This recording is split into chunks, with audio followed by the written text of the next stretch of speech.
Good afternoon, everyone. Thanks for being here. I have no announcements to make, so I'll start with your questions. Jim. Thanks, Jay. A couple things on Korea. So far, we haven't seen any test missiles fired by North Korea. Does the president take that as a signal that things are cooling down, perhaps? And Secretary Kerry said over the weekend that the U.S. could reach out to Kim Jong-un under the appropriate circumstances. Wondered if you could talk about what those circumstances would be. On the first part, we have seen a pattern of behavior reassert itself in recent weeks, and we would not be surprised if that series of provocative actions and bellicose statements were to continue. So we're monitoring the situation very carefully. We are taking the prudent steps that we've talked about in terms of ensuring that our homeland is defended and our allies are defended. And we are engaging with the Chinese and the Russians, as well as others, to urge them to prevail upon the North Koreans, using their specific influence to ratchet down the behavior and the rhetoric, because it does nothing good for anyone. It does not help for the cause of stability in the region. It certainly does nothing for North Korea's aspirations to rejoin the community of nations. It does nothing for the North Korean people. On the matter of negotiations, it has long been our position, and this is, I think, something that Secretary Kerry made clear, that North Korea has available to it a path it may take, it could take, if it agreed to the basic principle that it needs to be committed to its international obligations. It needs to be committed to the proposition of a denuclearized Korean peninsula. And through the six-party talks, there is a path available. But North Korea has, unfortunately, chosen another path, a different path, the path of provocative behavior and rhetoric that has only served to isolate it further and to bring more harm to its economy through sanctions and the like. So that's what Secretary Kerry was referring to, is that this path is available to North Korea, but that has long been our position. The fact that you've talked in the past about how this has been a pattern of activity on the part of Pyongyang. The fact that they haven't fired a missile, it seems to be a break from tradition, given the particular anniversary. Is that heartening to the president that they haven't done this? Well, any absence of provocative behavior or unhelpful rhetoric is a good thing in this case. But again, I would not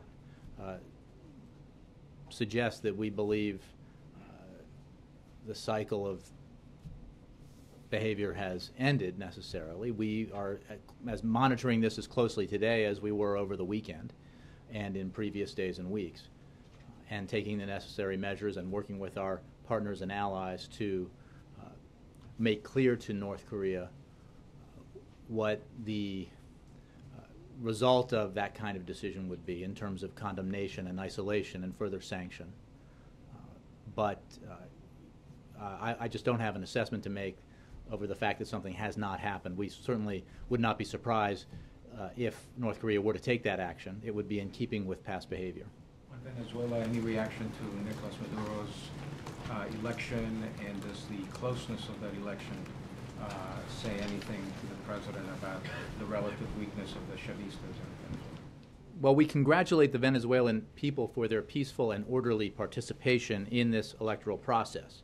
Now, given the tightness of the result, around 1% of the votes cast separate the candidates, the opposition candidate and at least one member of the Electoral Council have called for a 100% audit of the results, and this appears an important, prudent, and necessary step to ensure that all Venezuelans have confidence in these results. In our view, rushing to a decision in these circumstances would be inconsistent with the expectations of Venezuelans for a clear and democratic outcome.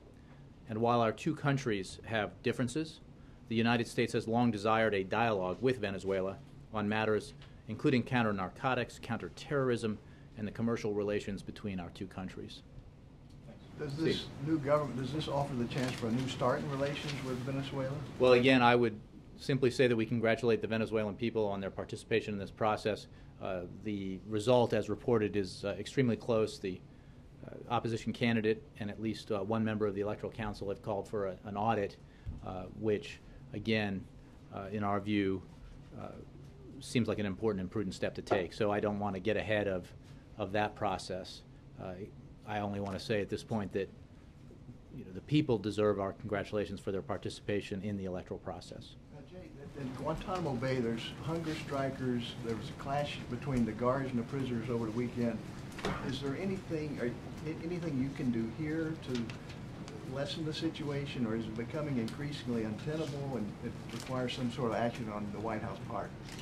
Well, I'd say a couple of things. First, we've been monitoring, of course, the situation at Guantanamo closely, and we're informed of by the Department of Defense of the steps it was going to take to move detainees from Camp 6, or at Camp 6, from a communal situation to single cell living in order to ensure their health and security. More details can be provided by DoD, Southcom, and the Joint Task Force Guantanamo. More broadly, it is our view, the President's view, that that facility ought to be closed, and we have taken steps in processing detainees and in transferring them to third countries. But the obstacle to closing Guantanamo Bay, obstacles have been raised by Congress, and that remains a reality. But our position is clear. It's in our national security interest to pursue that, and the President remains committed to it. And any movement in Congress, anything you're doing with Congress to try to make this happen? Well, we are always discussing with Congress our belief that we should take the action that the President has long supported, that military commanders and the President's predecessors supported, because it's in our national security interests. Congress has, as you know, raised obstacles to this legislatively, and that has made it obviously more difficult to pursue this, but that does not change the fact that it is the President's objective, and we are constantly looking for ways to move forward on that objective. Yes? Over the weekend, President Abbas accepted the resignation of Palestinian Prime Minister Fayyad. This must be disappointing to the President, and how worried is the administration this will impact the possibility of constructive movement toward peace talks? Well, first of all, I want to say that we recognize the important roles that both President Abbas and Prime Minister Fayyad play, and we appreciate their efforts as we and others work to support the establishment of a viable independent Palestinian state. Now, it is our understanding that while the Palestinian Authority should be the source for further details, the Prime Minister Fayyad will remain in a caretaker capacity, at least temporarily. And I would say that Prime Minister Fayyad has been a strong partner in the international community and a leader in promoting economic growth, state building, and security for the Palestinian people. We look to all Palestinian leaders to support those efforts. And while we greatly appreciate the work of Prime Minister Fayyad, it is important to remember that the Palestinian Authority remains it is important to remember that that this is about the aspirations of the Palestinian people. It's not about one person. These issues are bigger than any single individual. And we are committed to moving forward with institution-building efforts in the West Bank and to working with both Palestinian and Israeli leaders in re-energizing the commitment to peace. Again, Prime Minister Fayyad has been an important partner in these efforts, as has President Abbas. Prime Minister Fayyad is, as we understand it, remaining in a caretaker position temporarily. Broadly speaking, this work that has been done by the Palestinian Authority with the guidance of these two leaders is more important and greater than any one individual, and we continue to pursue that path with the Palestinian leadership.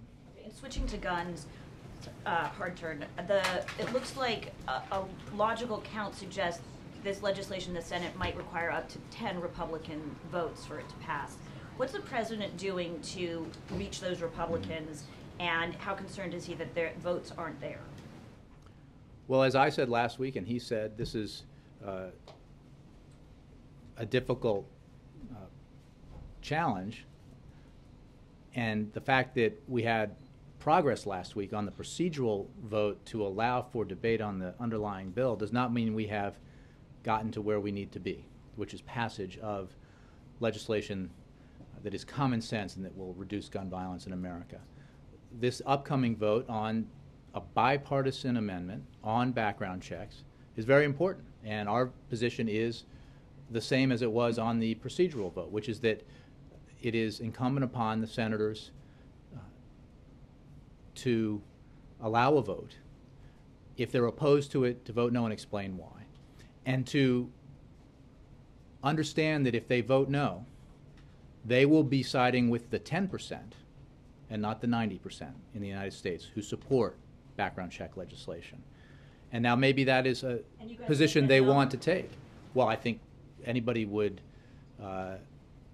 who suggested otherwise would be wrong, given the efforts we've undertaken. The President's speech in Hartford last week, the fact that he invited Newtown family members of victims to travel down to Washington with him aboard Air Force One. The fact that we took the unprecedented step of having Francine Wheeler deliver the President's weekly address. The President's commitment on this issue is very clear, and his call to the Congress, and in this case the Senate, to vote with the 90% could not be clearer. So in terms of the President's efforts, they will continue. He is in contact with lawmakers on this issue, has been in the past, will continue to be. I don't have specific conversations to read out to you, but you can be sure that he is engaged on this. It is an absolute priority, and it's essential for, as I said, for those senators who will vote on this amendment to consider their position carefully, to allow a vote first and foremost, and then to decide whether it is really in the interest of the American people and the effort to reduce the scourge of gun violence in America to take a position that only 10% of the people support, as opposed to the position that 90% of the American people support, a position that Democrats, Republicans, and independents support, a position that gun owners support, which is to improve our background check system to ensure that those who should not have a weapon are not able to obtain them because of loopholes in the existing system. John. Jay, it's certainly tough to get 60 votes on this compromise you're talking about, but is the President concerned that this compromise is watering his plan down to the point where it won't do any good? I mean, the background checks are not universal, and this actually includes pro-NRA provisions, including one to make it easier for gun owners to transport guns across state lines. Well, I would say that we applaud Senators Manchin and Toomey for their leadership on forging this bipartisan agreement. As you noted in your question, this is not an easy task. And it's an agreement that comes together around common sense background checks that will make it harder for dangerous people to get their hands on a gun. Now, this is not, as you point out, the administration's bill. And there are aspects of the agreement that we might prefer to be stronger, but it represents welcome and significant bipartisan progress. And it recognizes that there are good people on both sides of this issue. And we don't have to agree on everything to know that we've got to do something to stem the tide of gun violence. Now, there are some red herrings here when it comes to some of the provisions we're talking about. As I said and tried to make clear last week, when it comes to family members, family-to-family member transfer, or loaners from sportsman to sportsman, and those are exemptions that the President supports.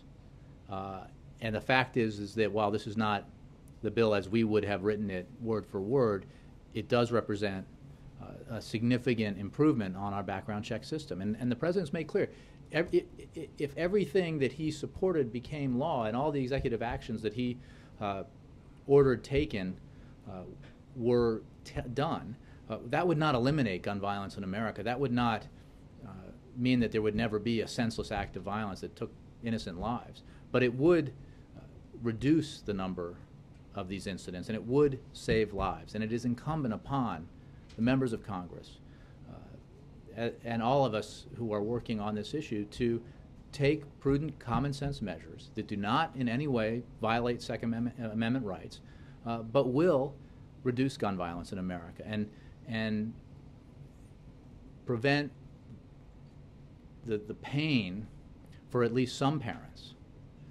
the pain that the mothers and fathers of kids in Newtown continue to suffer the pain that mothers, fathers, and relatives of the victims of Virginia Tech and Aurora continue to suffer. We can and should do this. It's common sense. On the amendment that you talk about, that is a 90% issue in this country. And we talk a lot about what the right thing to do is, and this is the right thing to do, but when it comes to simply public opinion, public opinion is on the side of doing this, and we hope that the senators, for whom that is an issue, take it into account. Do you help me quantify, though, how much of a victory this is? I mean, this would be no assault weapons ban. It would be no ban on the high-capacity magazines. It would not be universal background checks. It would include provisions the NRA has favored, making it easier to transport guns and others. Is this a 50% victory, a 20% victory? First of all, you haven't, all of those provisions, the ban on military-style assault weapons, the limit on the capacity of ammunition magazines, those haven't been voted on yet. This is, you're presupposing outcomes that I would simply suggest to you, a lot of people presuppose that we couldn't get cloture last week. And instead, we got it. The supporters of this bill got it. The American people got it because the voices of the American people were heard. So your own allies on the Hill are saying that those things are not going to happen. This is the one thing that has a chance to pass. If only this passes, is this anything near a victory? Again, I'm not going to accept the premise that other provisions can't pass. We have to have a vote on all of them. There should not be procedural efforts to block votes on any of them. And we will see where senators stand. The fact that this is difficult, John, you've covered this long enough to know that all of this is hard. And that if anyone had predicted to you 6 months ago that we would be where we are with the far in excess of 60 senators who voted to have a debate on this bill last week, you would have probably discounted that prediction, given how hard this is. So, we've made progress, but we have a long way to go. And that's why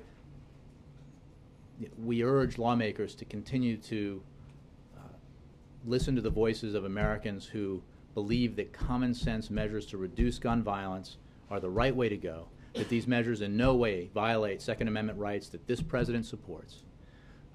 And we hope that, having heard those voices, the members of the Senate will act accordingly.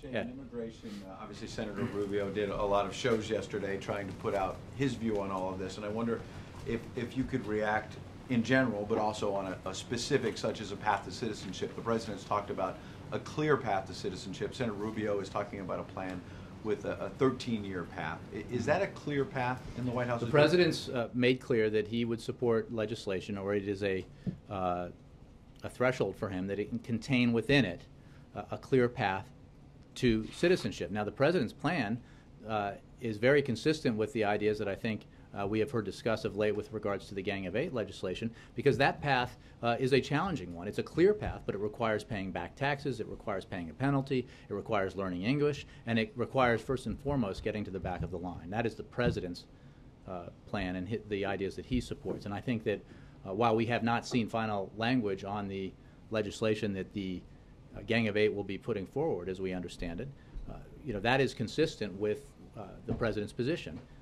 And also consistent with the president's position is an insistence that we continue to take steps to enhance our border security. The president has overseen considerable improvement in our border security that includes 21,000 boots on the ground, more than doubling the boots on the ground since 2008. It includes apprehensions being down nearly 80% since 2000 and 50% since 2008. We have more boots on the ground, as I was saying before, than any time in our history. So these are compatible ideas. Enhancing border security, allowing for a clear path to citizenship that requires a number of very specific steps. So the president is very pleased with the progress we've seen thus far. We will evaluate the legislation when we get the final language. But what we have seen is, I think, a remarkable, in Washington, level of consensus between and support for bipartisan comprehensive immigration reform, whether it's business groups or labor, evangelicals, immigration groups. They're Democrats, Republicans. There is a consensus here that is required to get this done, but it exists, and we remain cautiously optimistic that this progress will lead to legislation that can pass and the president can sign. Sounds like beyond being optimistic, I mean, you're not really quibbling with the principles that Senator Rubio laid out in terms of the path to citizenship. I know not every single line, but you're saying in general it shares the president. And then on enforcement, there are some Democrats who are concerned that maybe these specific provisions and triggers and whatnot would be too much. I'm not hearing from you that you're worried about that. It sounds like you think the president shares the idea that border security has to be a big part of this. Well, the president made clear that it was one of his basic principles, basic priorities when it came to comprehensive immigration reform, that enhanced border security be very much atop the list, with a clear path to citizenship, responsibility on behalf of employers, and what we have seen thus far, as we await the legislation itself, is in keeping with those basic principles and with the underlying details of those principles that the president has had available to the public now for quite some time. Again, we'll look at the legislation when it arrives, but enhancing border security and allowing for a clear path to citizenship are cornerstones of the president's proposal, and we will await to see what the Gang of Eight produces, but it sounds like that is a path that they are taking as well. One other topic. There's a murder trial in Pennsylvania that I know you know is getting a lot of attention, more attention than the media was not getting a lot of attention. Kermit Gosnell, this doctor who's accused of delivering some babies who were literally screaming and then beheading them. He's facing murder charges on that. It hasn't been decided yet, obviously, still on trial. Is the president following this at all? Does the White House have any reaction to that kind of situation that is alleged? Well, I'll say two things. One, the president is aware of this. Two, the president does not and cannot take a position on an ongoing trial, so I won't as well. Certainly, the things that you hear and read about this case are unsettling, but I can't comment further on an ongoing legal proceeding. I understand the legal proceeding. The president, as a state senator in 2003, voted against a bill that would provide medical care, as I understand, to babies who would be born after a botched abortion like this. And the president at the time said he couldn't support it as a state senator because he felt like any doctor in that situation would take care of a child. When you hear this kind of evidence, it suggests there's at least one doctor who apparently did not. I understand you can't comment, you can't deal with the deliberations of the case, but is there some legislative solution, or at least a conversation that needs to happen in Washington? Because on guns, you were just saying we need common sense reform. We need to save lives. In this case, do we need to be saving lives as well? Well, again, you're relating it to a case that I can't comment on and the president can't comment on. I would simply say that the president's position on choice is very clear. His position on the basic principle that, as President Clinton said, abortions ought to be safe, legal, and rare is very clear. I just don't have comment that could shed light on this specific case. Just last one on this then. Is there any sort of common sense reform, though, without restricting abortion rights? Does the White House see any line in there where if there is a baby that is still alive, they should be taken care of without restricting abortion rights? And you're asking for hypotheticals about legislation or proposed legislation that I haven't seen, so it's hard for me to comment on it. Yeah. Jay, thanks. Back to Gitmo. When was the president made aware that the raid was going to take place? Again, as I think I said, we were informed of Department of Defense's intent to transition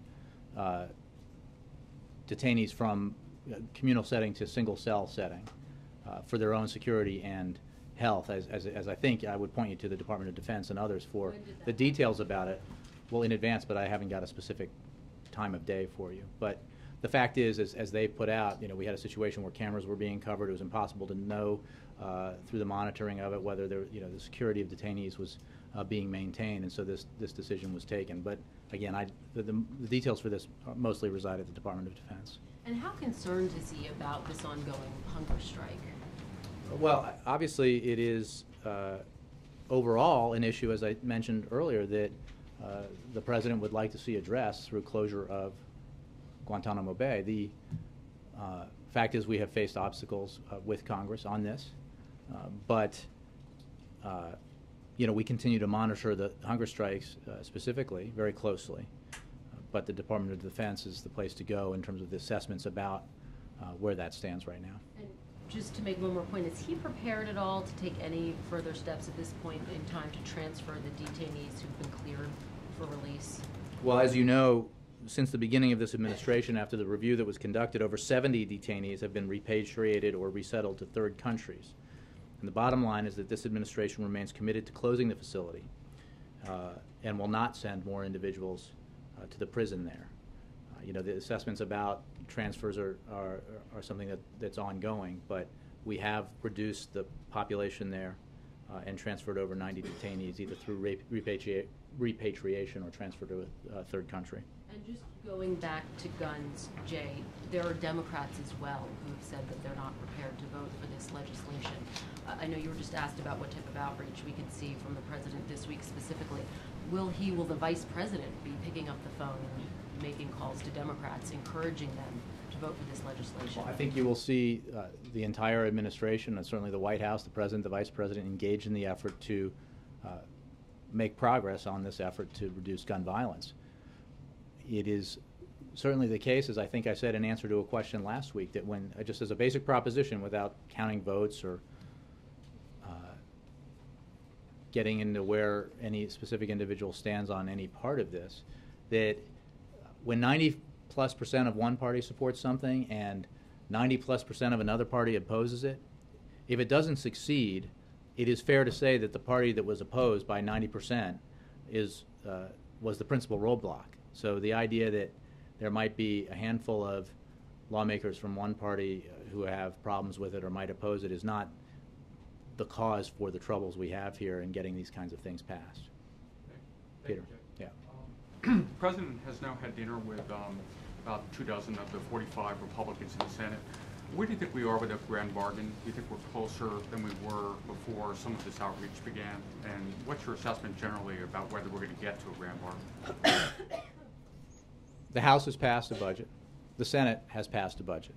The President has presented what he believes is a compromise budget that represents a willingness to, as it did when he made the fundamental offer to Speaker of the House Boehner, meet Republicans halfway and to produce a deficit reduction package that would achieve another $1.8 trillion in deficit reduction, bringing the total to over $4 trillion over 10 years, exceeding the goal set by economists to get our deficits and debt under control. So he hopes, and this is a hope he has expressed in his conversations with Republican lawmakers, that there is an openness to this path of compromise, that there are lawmakers of the Republican Party who seek to occupy this common ground with him, and we will see. We certainly would hope that regular order would be observed, and conferees would be appointed to see if there's a way to bridge the substantial differences between the House passed budget and the Senate passed budget. And the President will continue his efforts to engage with Republican lawmakers to see if we can find some common ground. But there's a threshold issue here, which is, now while there have been lawmakers both publicly and in their conversations with the President who have made clear that they would support a balanced approach, that they would support both savings from entitlements but also revenue from tax reform as part of a balanced package, we haven't seen it. We have seen at the leadership level an adamant refusal to engage in that, even though Speaker of the House Boehner said he could achieve $1 trillion in revenue from tax reform by closing loopholes and capping deductions. The President's proposing $580 billion out of that process because it's the right thing to do. Well, the wealthy and well-connected ought to have skin in the game. It can't just be, as the House Republican budget suggests it should be, that senior citizens and students and families with kids with disabilities ought to bear the burden alone of further reducing our deficit. He won't do that. Margaret, how are you? I'm great, thank you. I know you follow Russian news closely, as do I. So Tom Donilon's in Russia and had a meeting, and the readout from Yuri Yushakov was that the Russians feel like, A, Congress is a Russophobic Congress, and B, the administration is taking no action, quote, no action, to get Congress in line. So I guess I'm wondering, do you know what Mr. Donilon's response was to that, and what's the administration's position both on Russia's take and on whether it's your role to get Congress to like Russia more?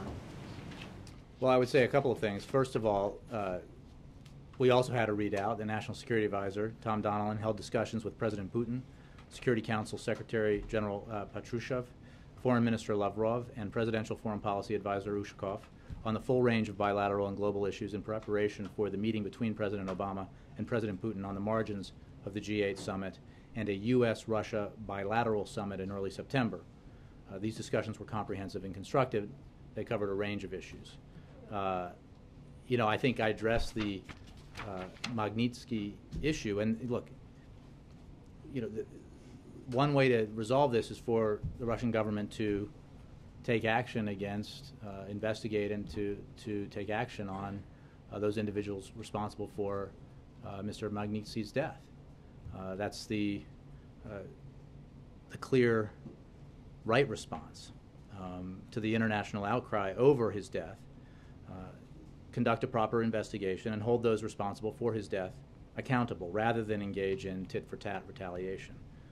So that's our view. But as I've said repeatedly, not just in the last week, but for my entire time at this podium, we have an important relationship with Russia. We have considerable differences on some issues, and we are clear about those and candid about those, as I just was. But we also have areas where we have and can make real progress, where our interests align, and that's why we engage with the Russian government on a range of issues. That's why Tom Donilon engaged with Russian officials in his meetings, including President Putin, on a range of issues, because we have a lot of important business to do with the Russians. We disagree on some matters, and we are able to cooperate and agree on others. I had no, well, this is more important. No, go ahead. It's total non sequitur. I'll come back to Scott. Can you shed any more light on Friday, between now and Friday? We've read some local reports about the president's plans for the end of the week, but I haven't. Oh, I'm sorry. I don't have any scheduling announcements for later in the week at this time, but when we have more details, we'll get them to you. If his is about Russia, you can go ahead. Go ahead. Thank you. Just to follow on that, the Russian officials are also saying that Mr. Donilon passed a letter from President Obama to President Putin.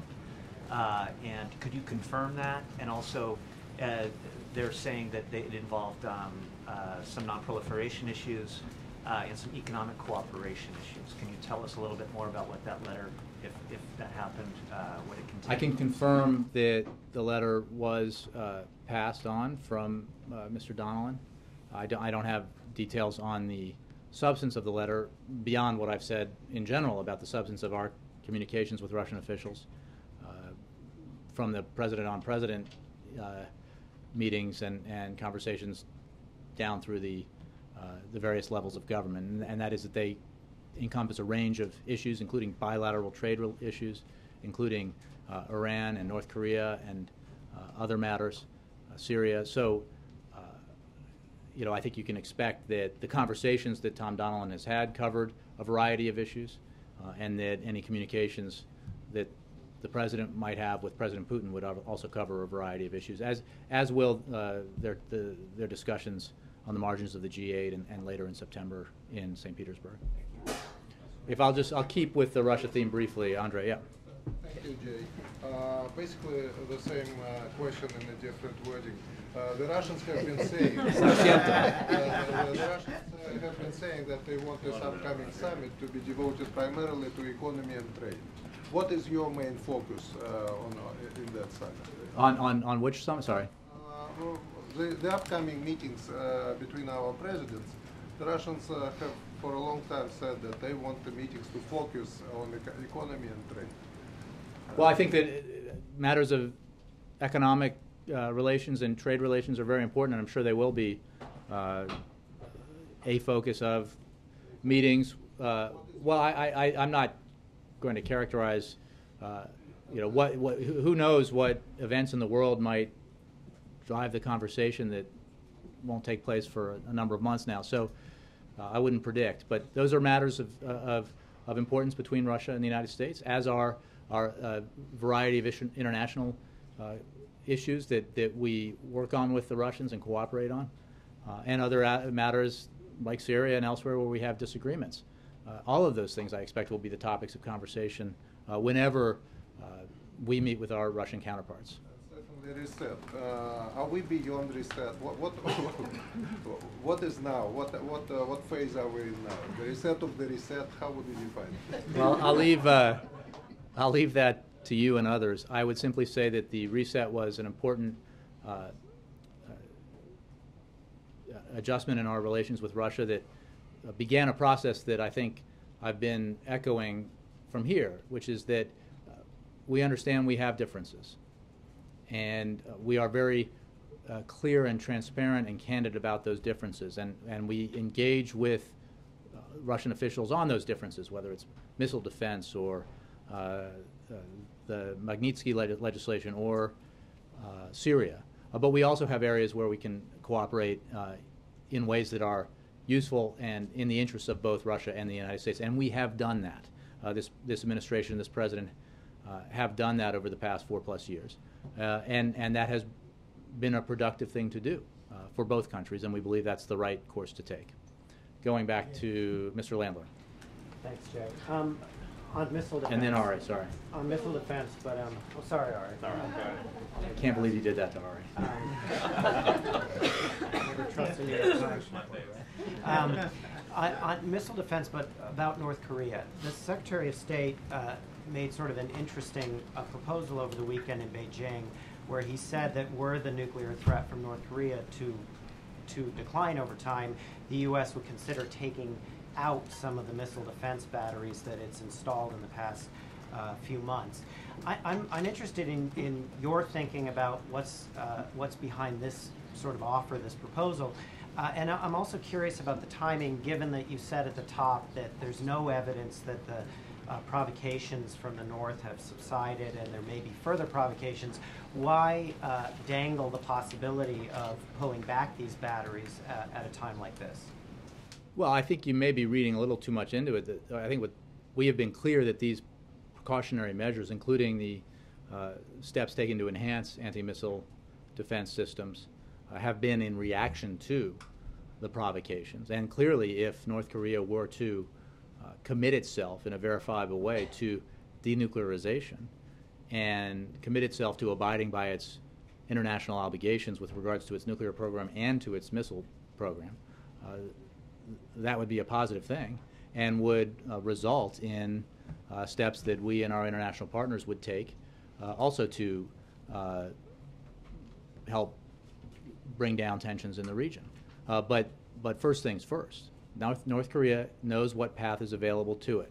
Pyongyang, the leaders there, understand that they need to embrace as a principle that the Korean Peninsula should be denuclearized. They need to demonstrate in a verifiable way that they are committed to that, and they need to abide by their international obligations on their nuclear program as well as their missile program. So, that's the path available, and if North Korea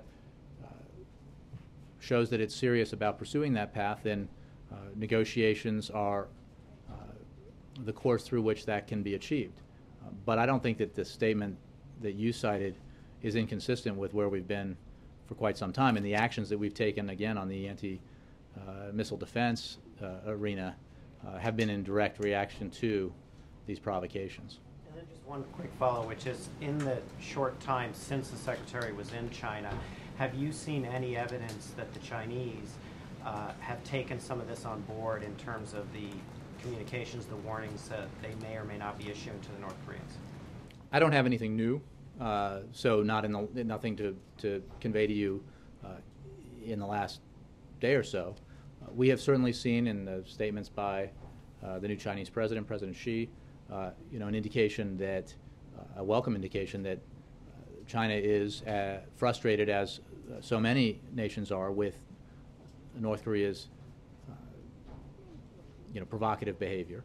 And so we are urging the Chinese to use their influence to prevail upon the North Koreans to cease this course of action and to take steps to reassure China, Russia, the United States, the international community that it would prefer a path that can lead to denuclearization and fulfillment of its international obligations. Ari. Thank you. On Friday, Congress quietly passed changes to the STOP Act, and government transparency groups say the changes basically gut the law. They're urging the president to veto it. Does he plan to sign it into law or veto it, and why? I think the president was scheduled to sign the legislation today. Let me get my language here. As you know, with regards to this, both houses of Congress passed this bill unanimously, and it was not done in a vacuum. Congress changed the online posting provision only after a panel of experts from the National Academy of Public Administration studied this issue and issued a report recommending indefinite suspension. In fact, one author of the report was someone we all know well, Martha Kumar, who's not here today, for her shout-out.